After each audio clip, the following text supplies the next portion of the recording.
Tonight's presentation, although edited for YouTube, contains imagery and subject matter some may find disturbing. While our program is educational, we still feel that viewer discretion is advised.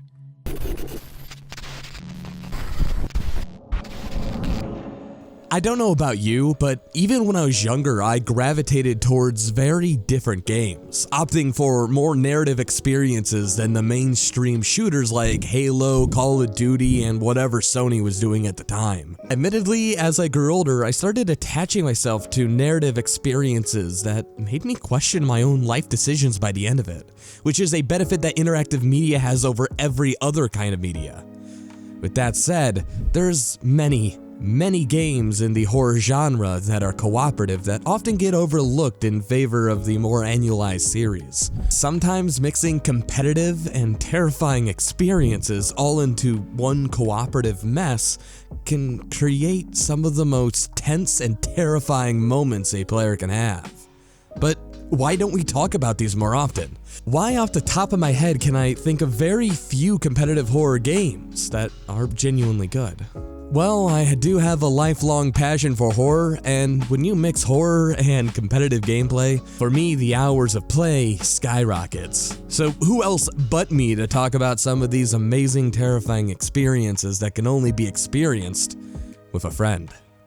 But before I get into this countdown of the most terrifying games best played with friends, I'd like to talk about today's sponsor, which really helped get this video pushed out because I am absurdly late. And that's Proton VPN. Proton VPN is a VPN service created by the same masterminds behind Proton Mail, which is the largest email encrypted service provider in the world with over 22 million users worldwide. When it comes to security, these people know their stuff. So if you want to be fully secure, maybe consider bundling in Proton Mail with your VPN package. That said, Proton VPN is a VPN service that has a lot of service plans included, and to top it all off, has a fantastic user experience that makes setting it up very easy. Proton VPN is certainly a good start for newcomers, because let's face it, I don't know anything about networking. But that said, Proton VPN helped make this video possible, and if being able to get the most out of your Netflix, Hulu, or whatever subscription, as well as being capable of, well, evading some sort of censorship laws wherever you may be at, sounds interesting to you, then maybe consider starting a free trial. For 7 days, the program is completely free, and then you get to select the plan that suits you the most. So if that interests you, consider supporting Proton VPN. With that said, sit back, relax, turn down the lights, and welcome to my dungeon. These are 9 terrifying horror games best played with friends.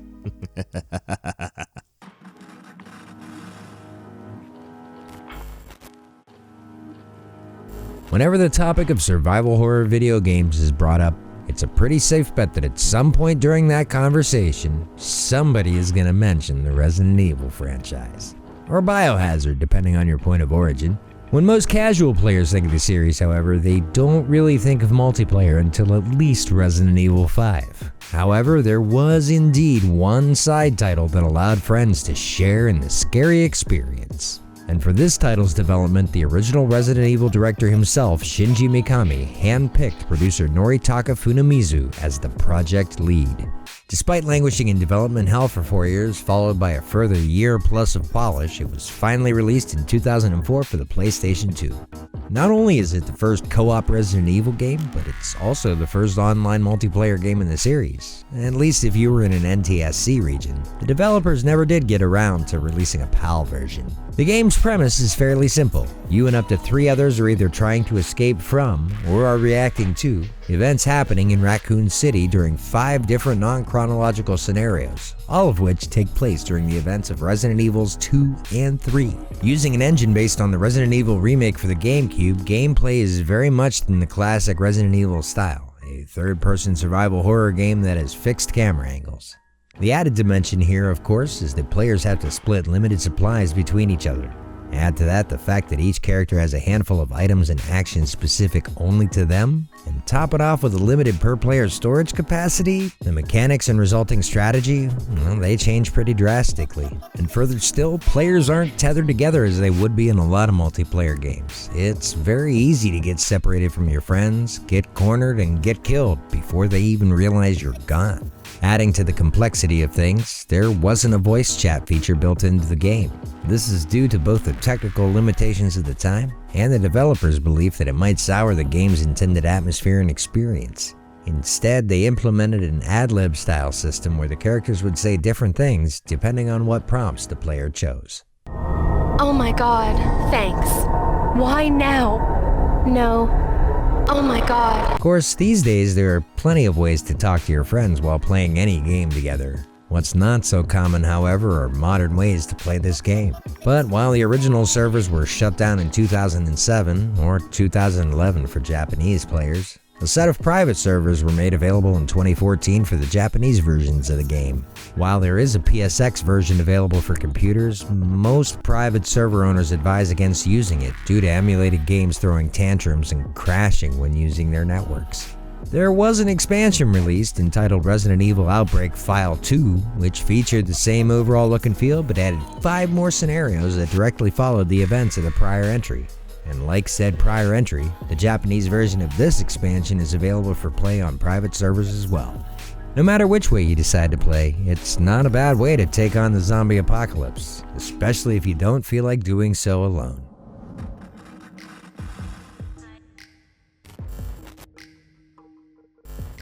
The concept of a zombie apocalypse is loved by many, and for a good reason. Something about teaming up with your friends or even alone and trying to survive in a whole new different type of society is very alluring to many audiences. The zombie apocalypse genre is a pretty new thing that rose up to popularity only in the recent century because of shows like The Walking Dead that helped spawn endless zombie-themed games, the popular ones being Left 4 Dead 2, which is also on our list, and Dead Island, a game by Techland, who are a game developing studio from Poland. In Dead Island, players could craft different weapons by collecting materials and fight the dead armies in teams of 4. Needless to say, the game and its format were a big success, and Techland, whose games at the times were published by Deep Silver, decided to split with the publishers due to creative differences and started developing a new IP by the name of Dying Light. Dying Light is one of their newest games, with Dying Light 2 being released in 2020. It's only fair that we remind ourselves why the first Dying Light was as successful. Unlike Dead Island's grounded combat, Dying Light featured a whole new parkour mechanic and a map that fits on it like a glove. In this game, players could finally experience the real zombie apocalypse fantasy of drop-kicking the dead and flying across the map with a grappling hook. Just like in the Dead Island games, there is a co-op mode where you can join up with up to 4 people to experience the story or just goof around.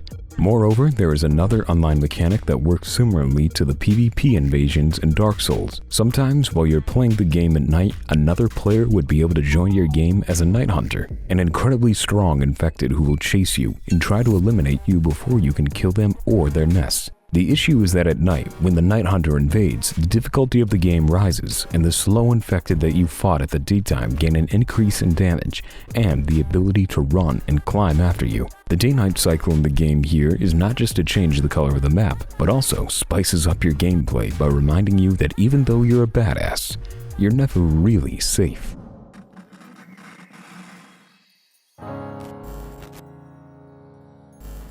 This is technically a bonus entry, so this will actually be a top 10 list and a top 9, so you're welcome. With that said, why don't we dive right into Last Year. Last Year is a creepy little game that is a little competitive by nature, and it's one that I've fallen in love with ever since it went on sale and I was able to pick it up for $10. Last Year essentially pits you and 4 of your friends against a single killer. This killer can change throughout the game, and unlike Dead by Daylight, you actually have methods of fighting back. As a survivor, you can fit yourself into one of 4 classes: Medic, Scout, Technician, and Assault. These classes have their own way of progressing the game forward and fighting against a killer, which leads to very tense and fun gameplay. While you're trying to get these objectives done under a strict time limit, you're also being hunted down and tracked by a killer. The killer player can manifest himself in various different forms, whether it be a giant spider, a strangler man who can strangle and kill you, a slasher man who will cut you up and do a lot of melee damage, or even as like a actual tank from Left 4 Dead. And yes, it is absolutely terrifying being thrown from the top of a building. You really do need to work together to not only kill the killer so he'll stop trying to kill you, but also to get these objectives done in an appropriate amount of time. You can also play as the killer, as expected, and it is just as fun trying to kill a group of teenagers that are just doing their best to get away from you. That's right, this game is very self-referential. Like, for example, Chad will always make jokes about being a jock. Thanks. I almost started reading something. You have Nick, who's a nerd, who's constantly talking about how he has extra strength because he took a potion, you know. There's all kinds of absolutely fun interactions that you can have. Evil has returned! And the best part about it is that this game is being consistently updated ever since it moved from Discord to Steam. I guess what attracted me to this game as opposed to Dead by Daylight, which we will get into later, trust me, is that it's not really that competitive. I mean, every time I die, I don't get upset and shake my fist at a wall. Instead, I just kind of laugh it off because of the goofy interactions. And I don't really care about each individual game as I'm not really worrying about a ladder that needs to be climbed. Really, it's a fun way to de-stress and, you know, have fun getting chased by a masked man in the woods. So if you're a fan of Dead by Daylight and you and your friends are looking for another game to pick up and try, maybe give Last Year a look. It's genuinely a fun game, and honestly, it's one of the better releases of the last year.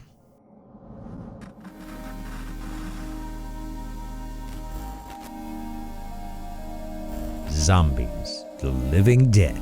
In our modern culture, zombies have managed to shamble their way into the popular consciousness. So much so, apparently, that they have a weird way of bringing people together. And, well, tearing them apart, too, both literally and figuratively, if we're honest. And there aren't many game series that exemplify all of it better than Valve's Left 4 Dead franchise. The original saw its release in November of 2008, and the surprise release of the sequel only a year later created some controversy, but that's its own video. Let's stick to the good stuff this time around. In these games, the zombies play by 28 Days Later rules. They're faster, hungrier, mutated in frightening ways, and holy crap, are there a lot of them.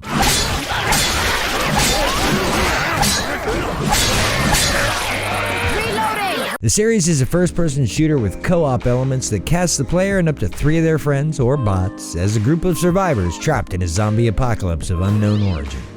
The original sees the quartet traverse urban and rural Pennsylvania, and the sequel sees its group travel from Georgia to Louisiana. Every time either of the groups gets lucky enough to escape, an almost unnatural string of bad luck invariably slows them down, setting up the next stage of the campaign. Through situational dialogue, you slowly piece together the basic story, but that's not really the game's main focus. That's reserved for how well you and your teammates work together to survive. What makes the Left 4 Dead series truly amazing, however, is its dedicated modding scene. Want to replace the soundtrack with Night in the Woods or Angel Beats music? Go right ahead. Or how about his Dark Souls nights in Half-Life 2's Ravenholm? Sure, why not? Want to carve up the undead dressed as characters from My Little Pony as you survive the horrors of Disneyland? Well, you don't need to wish upon a star to make that kind of magic happen. Unfortunately, these are only client-side mods, meaning most of them don't work in online versus, but the co-op campaign is more than fun enough. Seriously, if you haven't played this game in a while, you might want to reinstall it, mod it to Kingdom Come, and give it a fresh go while having a few frosty beverages with your friends. Nothing like bonding over the slaughter of thousands of walking corpses.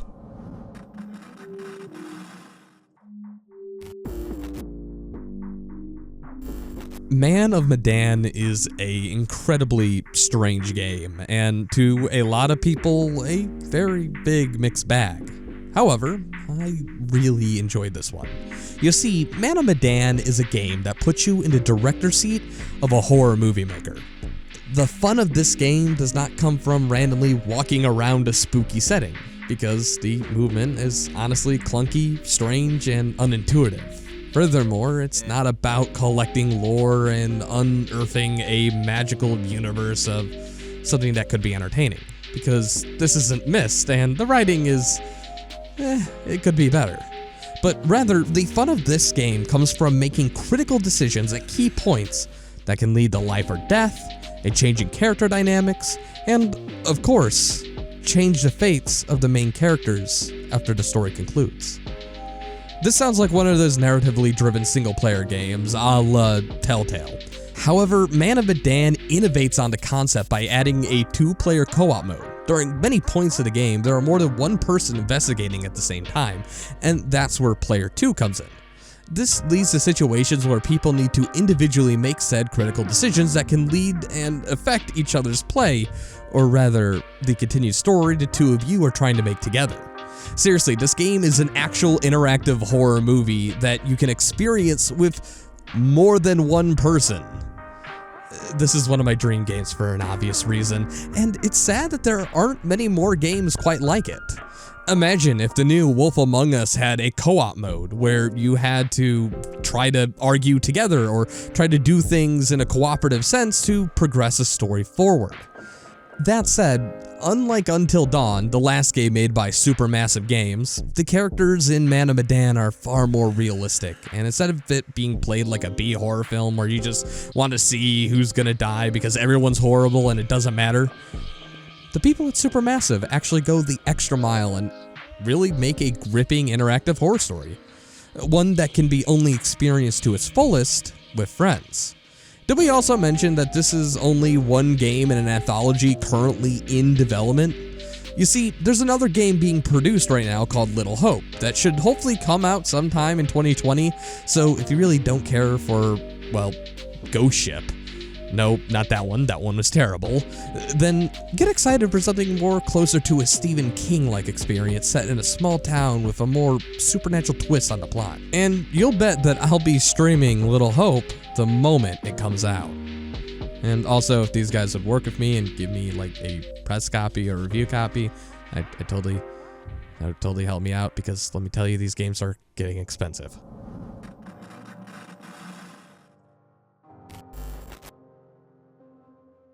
Fans of Splatterhouse movies and Doom level up-close fun should enjoy this one.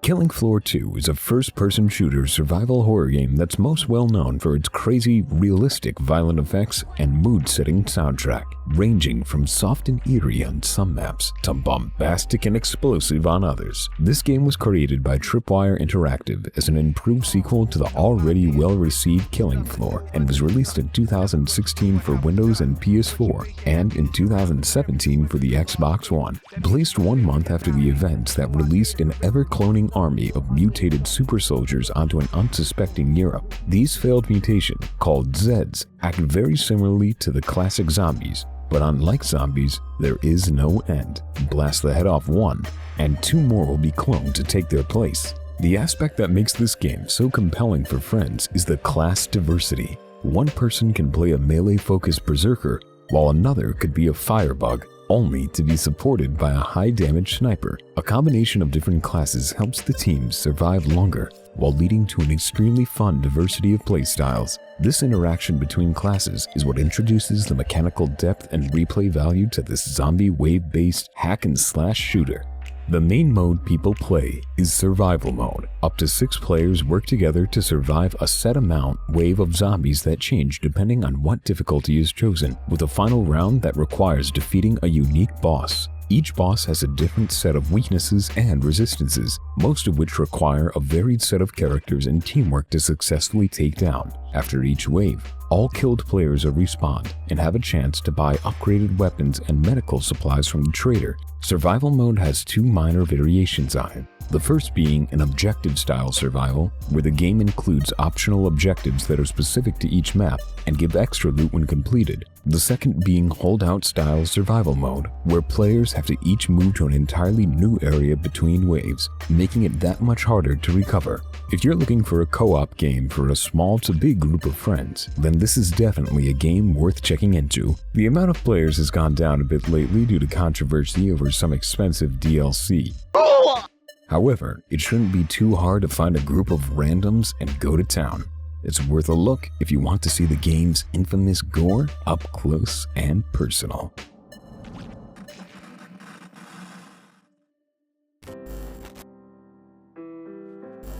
I almost feel like this game needs little to no introduction. However, I rarely see people outside of the Dead by Daylight community talking about this game. In fact, the last time I've even seen anyone talk about Dead by Daylight outside of that community was Mandalore in 2016 during his review of Damned. And honestly, he was correct in assessing that Dead by Daylight was going through a tumultuous time in 2016. By the way, I absolutely love Mandalore, and if you haven't checked out his channel, I really do recommend it. He makes long-form video gaming reviews on strange, obscure games no one's heard of, and it's genuinely awesome. I love Mandalore's content, and he genuinely inspires me to keep going with this whole YouTube thing. So let him know I sent ya. There'll be a link to his channel in the description and pinned in the comments below. With that said, there is a reason that no one's talking about Dead by Daylight outside of its own community, and the reason for that is because this game has had a lot of growth and development behind it. Over time, it's gotten incredibly complicated and far less welcoming to newcomers. I mean, this game went from 3 distinct killers to 18, and from 4, possibly 5 survivors to 20. Yeah, this game has changed quite a bit since 2016, and I'm not gonna say that the, well, state the game was in when it first came out was any better, but I will say at least there wasn't a wall of DLC that is confusing and off-putting to anyone who has any interest in this game. Seriously, this is inexcusable and needs to be condensed down. So, what is Dead by Daylight? Well, 4 survivors and 1 killer are locked in an arena. It's up to the survivors to use a combination of items, perks, and offerings to get 5 generators activated so that the exit gates can be powered, allowing the doors to be opened, which will make a successful escape. The last survivor in any given game is allowed to escape through a hatch just in case things go south. Of course, there are plenty of things you can do to keep yourself alive, like jumping through windows or dropping pallets, and honestly, I don't have time to go into every mechanic as there are a lot. That said, the gameplay for killers is far more varied and character dependent, as each killer has their own unique powers that force survivors to play in different ways in order to achieve an escape, in contrast to the survivors who play identically. In order to level up, both killers and survivors must spend points on this blood web, and once all items have been either purchased or eaten, you gain a level. Higher levels yield rarer random items and perks.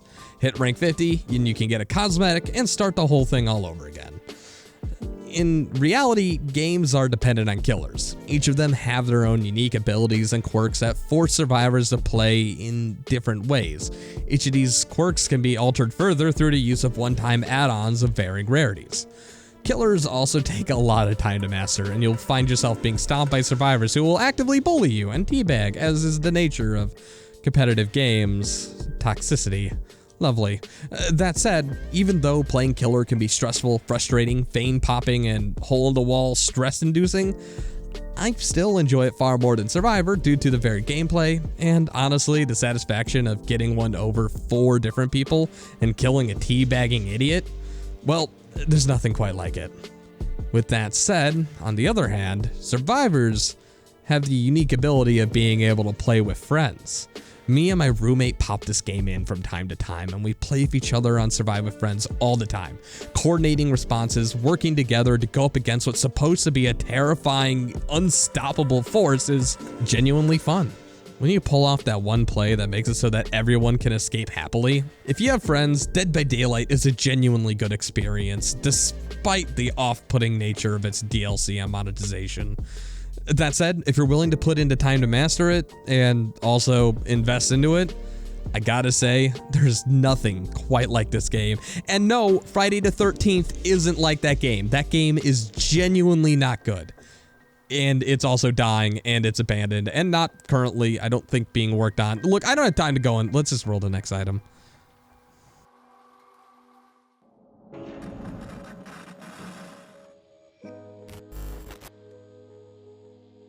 Hunt Showdown has, if anything, one of the more unique takes on competitive multiplayer that we're talking about today. You play as a bounty hunter who has to track down various monsters to fulfill bounty contracts.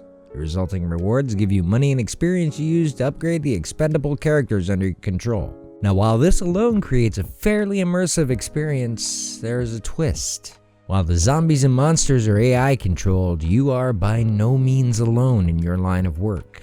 Not only are you trying to take down absolutely terrifying monsters, but you're also actively being hunted yourself by other players.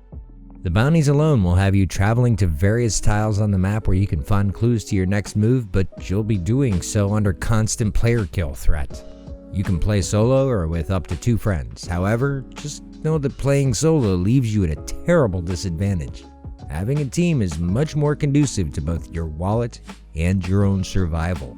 It's this combination of survival horror and PvP multiplayer that makes for some interesting decisions you likely wouldn't make otherwise. Sure, you can off that zombie with your shotgun, but at the same time, that shotgun blast might attract a group of players just down the road. The alternative?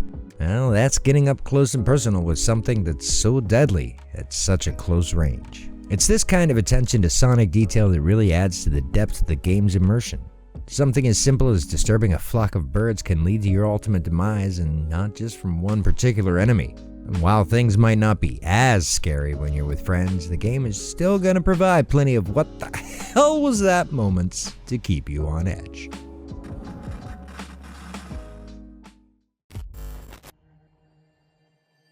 The original No More Room in Hell is honestly one of the best free games available on Steam right now. Sure, it's a little clunky and made in Source Engine, however, it's still fun, like how Gmod to this day is still fun. The game mostly involves you and a number of your friends going through various zombie-infested rooms. You have access to guns and melee weapons, however, ammo is scarce, and sometimes it's better to just go up and smash a head or two.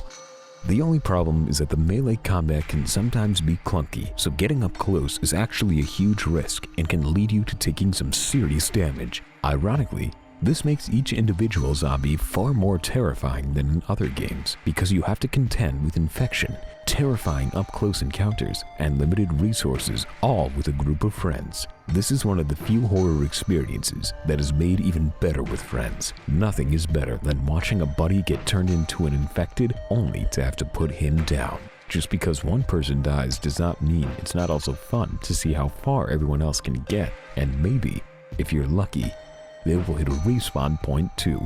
No More Room in Hell is an old game. It's certainly showing its age, but we played it recently, and despite its many flaws that are inherent to the Source Engine, we still feel that it's an amazing experience that is a must-play at the sweet price of free.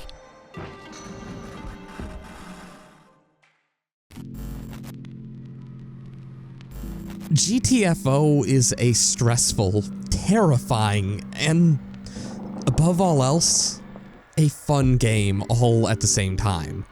There is no active matchmaking, and in its early access state, you need to copy a string of numbers and then send that to the 3 people likely from the official GTFO Discord that the game promptly directs you to when you first open it.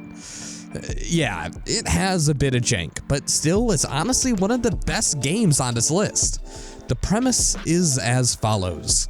You and 3 other goopniks are sent to some sort of old bunker abyss from hell and have to either activate a generator, find ID cards, or grab important cargo, and then somehow make it back alive.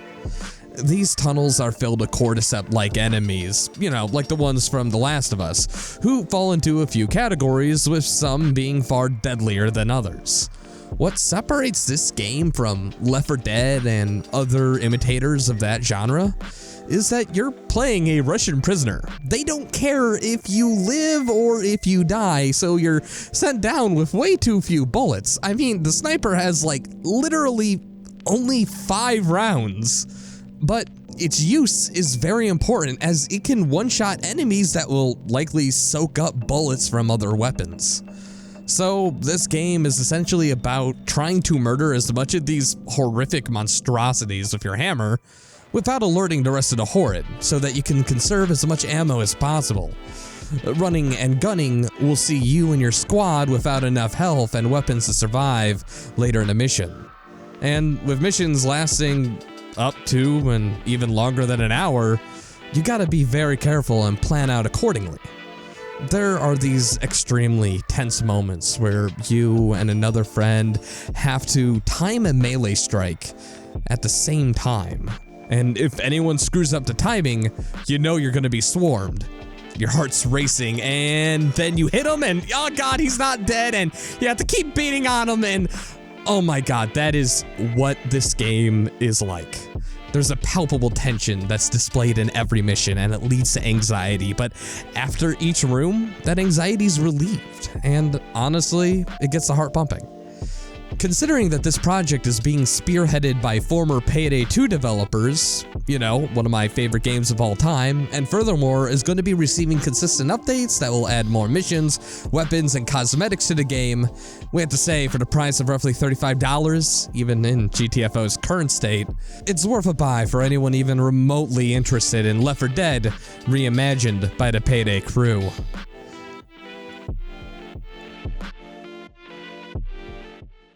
Hey, it looks like you made it to the end of yet another long video. Well, I just want to apologize for the long delay between videos. Number one, I had a trip to Texas that I went to and I got to see a lot of my old friends, but I also had a few issues while making this. One of my editors' trailer blew up and we ended up having a delay there. Plus, on top of all that, my files got corrupted and I had to deal with that for a day. And the most important thing that happened that resulted in the delay of this video is the death of my grandfather. I'm going to be definitely doing a video dedicated to him, but honestly, this person was one of probably the most influential figures to this channel, and I'm definitely gonna miss him because he was really someone I could look up to, and it sucks that he's gone.